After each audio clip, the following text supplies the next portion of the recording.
Shalom. A segunda parte do assunto expiação. Você já aprendeu que expiação significa cobrir, uma cobertura. Uma cobertura de quê? De um sangue inocente na vida do pecador. E nós já falamos sobre o holocausto. Nós sabemos que os sacrifícios ele foi regulamentado. O segundo sacrifício era Shelamim. Era uma oferta de paz, uma oferta de comunhão.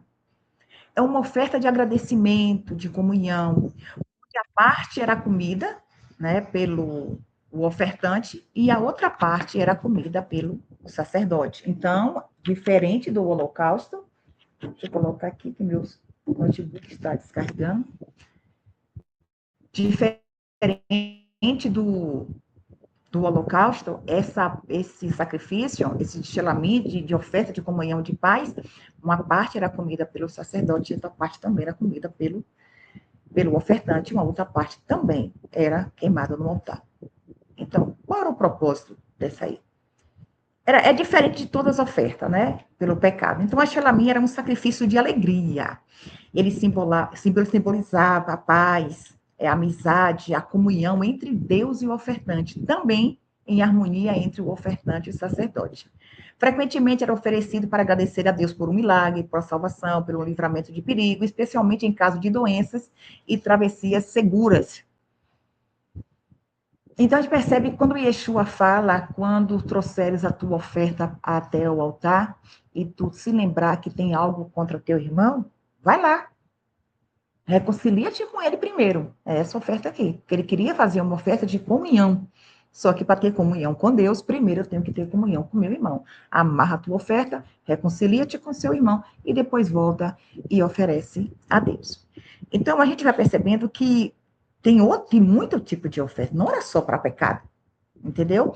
Tem uma oferta também chamada Hatat, que era oferta pelo pecado, para expiar. Expiação do pecado cometido inadvertidamente. O que significa isso? Eu quero que você preste bem atenção nisso aqui. Significa agir sem intenção, por descuido, distração, inconsciente, indica uma ação que ocorreu sem propósito, sem planejamento, sem que a pessoa percebesse que estava fazendo. Um sinônimo de sem querer, acidentalmente. Por que eu estou explicando isso? Porque as pessoas acham que pecado cometido com intenção tem sacrifício. Não tem sacrifício. Se você observar aqui, sacrifício pelo pecado era um pecado acidental. Ah, você pode dizer assim, mas o rei Davi, mas você lembra que o rei Davi disse que tu não me pediste nem sacrifícios e nem holocausto, porque se tu me pedisse eu te daria. Por que Davi falou isso? Porque Davi sabia que o pecado dele não tinha sacrifício, era morte. Por isso que Deus usa o profeta para dizer, você não morrerá. Então, você que acha que está no tempo da graça e você está pecando porque você sabe que é pecado e você continua pecando e você acha que o sangue de Jesus vai te purificar, presta bem atenção. Yeshua não anulou nada que o Pai deixou escrito. Pelo contrário, ele cumpriu. Porque o pecado cometido premeditado não tem sacrifício, era pena de morte. Tinha outro sacrifício também, o pecado de Achã, oferta pela culpa. Para a transgressão que exige reparação específica. Preste atenção. Pecado que exige reparação específica. Vamos ver os exemplos aqui? A oferta pela culpa focava na reparação de danos. Era usada quando alguém pecava por negligência ou ignorância contra a coisa sagrada do Senhor, ou quando prejudicava alguém, tornando a restituição necessária. Causava um dano em alguém, ele teve culpa de causar o dano em alguém, ou contra alguma coisa sagrada. Não foi com a intenção, mas gerou um dano. Então, a culpa está sobre ele. Precisa ser tirado. Era restituição. Exigia, preste bem atenção, a exigência para a oferta da culpa não era apenas levar o sacrifício do animal. O ofensor deveria devolver o que foi tomado ou danificado, mais um acréscimo de 1/5 do valor, entregue a parte que foi prejudicada, ou o sacerdote, se foi algo sagrado. Se o dano fosse contra algo sagrado, deveria entregar ao sacerdote, para depois se levar o animal. Vocês conhecem muito bem o que diz as escrituras sobre isso. O interessante é que o sacrifício desse animal, após a restituição que a pessoa fez, restituiu 1/5 em cima do que ele causou dano. Ah, não foi a minha intenção, mas o dano foi causado, então você está com a culpa. Se você está com a culpa, precisa ser reparado.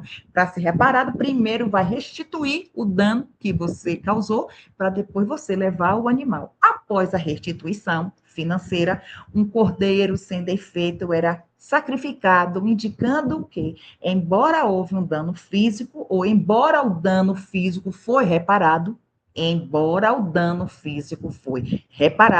mas a culpa espiritual diante de Deus exigia cobertura por sangue, expiação por sangue.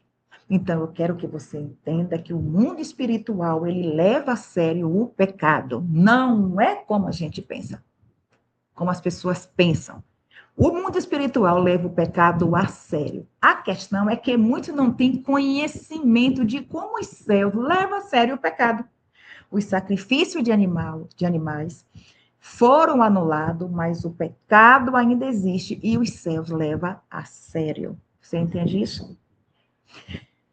Podemos perceber de como Deus tratava o pecado e quanto era exigido do pecador, junto com o arrependimento, senão o pecado não era coberto.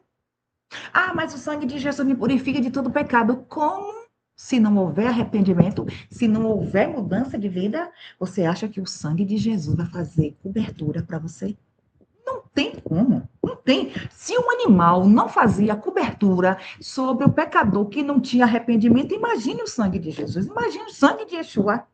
Lá no Salmo 32, no verso 1, diz assim, ó: bem-aventurado, feliz, aquele cuja transgressão é perdoada e cujo pecado é coberto. Esse assunto que eu estou falando, eu não estou contra a Escritura. Eu estou falando que está dentro das Escrituras. É porque, às vezes, nós não temos noção das coisas. O salmista vai dizer que bem-aventurado, que feliz é o homem, é aquele, é a pessoa que a sua transgressão é perdoada e cujo pecado é coberto. Houve uma cobertura, houve uma expiação, porque houve arrependimento nele. É isso que diz a Escritura, cobrir. Deus é tão bom, ele é a bondade, que ele estabeleceu um dia para fazer expiação para toda a nação. Você sabia disso? Ah, não, é todo dia. Pois é, tem que ser todo dia, mas lembre, ele vai estabelecer festas, ele vai estabelecer encontros marcados, e dentro desses encontros marcados, que se chama Festa Moedim, tem uma festa só dedicada à expiação de pecado. Você sabia disso? Pois é. Além de ter dado vários tipos de sacrifício específico, ele criou o Dia das Expiações, que é chamado de Yom Kippurim. Exatamente. Todo ano tem essa festa. Todo ano tem essa cerimônia. Eu não gosto nem de dizer que é festa, porque é um dia de lamento, é um dia de choro, é um dia de jejum. Mas quando termina, é um dia de muita alegria. Você pode pensar, mas eu não preciso saber disso, porque Jesus ou Yeshua já fez tudo. Para você saber o que realmente fez, você precisa entender o fundamento. Já que você disse que Jesus fez tudo, já que você pensa que Jesus fez tudo, que você não precisa saber nada, você precisa entender o seguinte: qual o fundamento do que Yeshua fez? Teve fundamento em quê? Porque ele fez apenas o que era exigido e ele apenas cumpriu o que foi exigido. Existe regra estabelecida por Deus para que o pecador fosse perdoado, mesmo tendo levado o sangue de um inocente. Todas as festas têm o seu significado. E Levítico 23 relata todas as festas, todos os encontros marcados. E entre elas tem esse dia que ele estabeleceu. Você sabia disso? Ah, não, a qualquer momento, se eu me arrepender, ele perdoa. É claro que ele perdoa. Se você contar com o sangue para lhe cobrir. E se você contar com o sangue para lhe cobrir, o sangue de Jesus para lhe cobrir, o sangue de Yeshua para lhe cobrir, se não houver arrependimento de você, em você, eu sinto muito lhe dizer, mas não haverá perdão. No próximo vídeo, eu vou falar sobre esse dia da expiação, que Deus conta comigo e com você, que a gente leva a sério.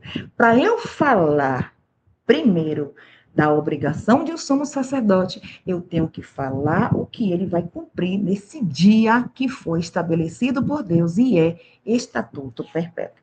Então, desde já, shalom, compartilhe, curta, faça seu comentário, que nós estamos aqui para responder, para poder o nome do Todo-Poderoso ser anunciado pelos métodos de Yeshua HaMashiach. Shalom.